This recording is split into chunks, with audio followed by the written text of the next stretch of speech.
Hey players, so I'm back with another late night episode on the Prison Wives docu-series. Now tonight we're going to be focusing on Annika Powell's episode. Now she is very interesting, honey, because she had 3 children and she married a prisoner that was doing life without parole. Now those children were calling Anthony Powell Daddy. Y'all grab your tea, have a seat, let's get into it. So Annika Powell is the mother of 3 and she lives in Oregon. And she married Anthony Powell at the taping of this docuseries in 2009. They had been married for 2 years. Now he is doing life in prison without the possibility of parole for the murder of his mother-in-law. Not Annika's mother, his previous mother-in-law. Annika lives in Oregon. She moved there to be close to her husband, Anthony Powell. In fact, she has moved her children 5 times in the last 2 years just to be close to Anthony because he was constantly moving prisons. During the episode, she was worried about Anthony being moved again because she's on Section 8, which is public housing, and she is locked into that lease for a year. If she moves and breaks the lease, she loses her housing. There's also some financial strain in this relationship because Annika is disabled. She only gets about $600 a month in Social Security, and she's also on food stamps. Now, she was receiving child support from her children's father. However, he had stopped paying the child support, which brought their income from $1,900 a month to $600 a month. But even with that financial strain, that didn't stop her from telling Anthony that he didn't need to take a prison job to support himself in the clink because she didn't want to break up the family bond. She worried that if he got a job and was working, she and the kids would no longer be able to visit him as often and have the phone calls. He calls multiple times a day, and they also visit him at least once a day. She does, and the kids goes on weekends. Even though Anthony is doing life in prison without the possibility of parole, she is not working to get him out. She's actually one of the rare prison wives that isn't doing that. But she is working to get conjugal visits at the prison. She's circulating a petition to get that to happen because Oregon does not have conjugal visits. There are only 4 states that still allow those type of visits. Now, during the episode, we met Annika's mother, Carolyn, and she is actually dating a prisoner as well that Anthony, Annika's husband, set her up with. Carolyn said that she was lonely after her divorce and she saw how things were going so well with Annika, so she asked her to hook her up with somebody. Annika has been married to a convicted killer for 2 years. She has 3 children from a previous marriage. Me and the kids live in Kaiser, Oregon, and it's about 10 to 15 minutes from the Oregon State Penitentiary where Anthony, my husband, is currently living. Each time Anthony has been transferred to a different prison, Annika has moved her family nearby. Unlike other men in her life, Anthony saw past Annika's appearance. Annika has a bone deformity in her lower arms. He accepted me for me. And here's this man smiling at me like I'm the best thing that's ever happened to him.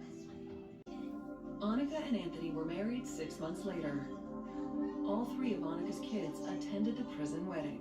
It was so important that they not only were there, but they were involved in the ceremony.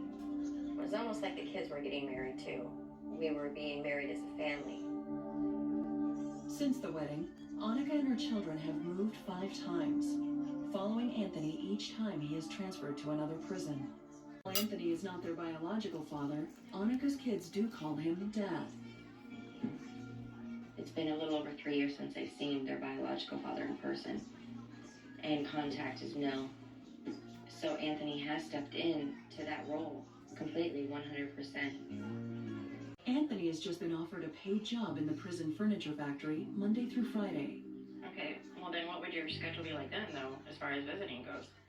It'd be me getting off at 1 o'clock. So that wouldn't even leave 2 hours of a visit then? No. I don't know. I mean, the money would be nice, but... So it's a negative? Yeah, Annika needs to pay a long list of bills, but her income alone doesn't stretch that far. 3 months ago, her ex-husband abruptly stopped paying child support, forcing the family to go on food stamps. We got about $30 to last us, so... It's tough for me, like, moving and stuff, but it has to be even harder on her because she has to worry about us.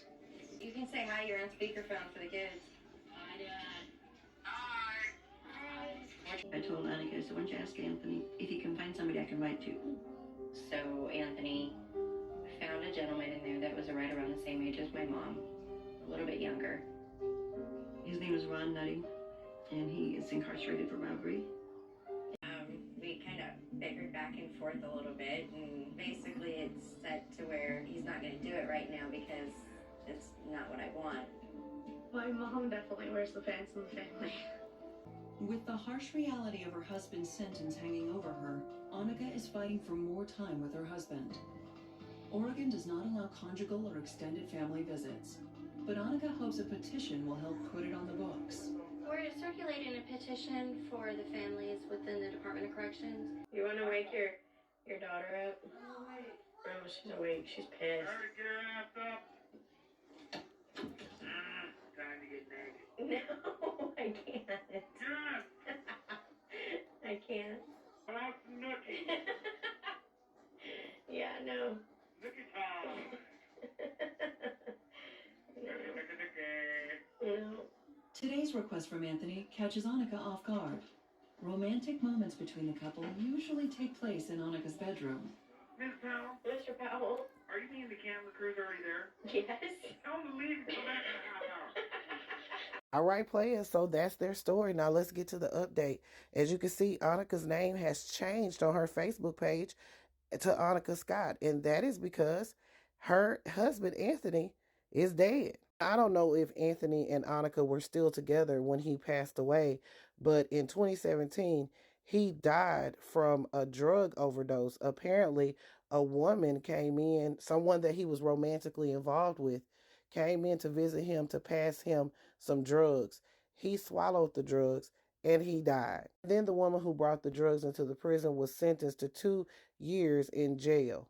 As for Annika, she got married in 2018. Seems that she's living her best life. Children also seem to be doing very well. Also, one of them graduated from college and the other is working on their career. I don't know too much about the son. Now, unfortunately, Annika's mother passed away, but she did go on to marry that prisoner, and at the time of her funeral, he was not released. He was serving a 20-year sentence for armed robbery. All right, players, so that is the update on Annika Powell and Anthony. He is deceased after a fatal kiss in prison, and she is married, and her children seem to be doing really well. All right, players, I hope you enjoyed this series. Put your thoughts in the comments. This is Double D Mo for the Black Accurate News.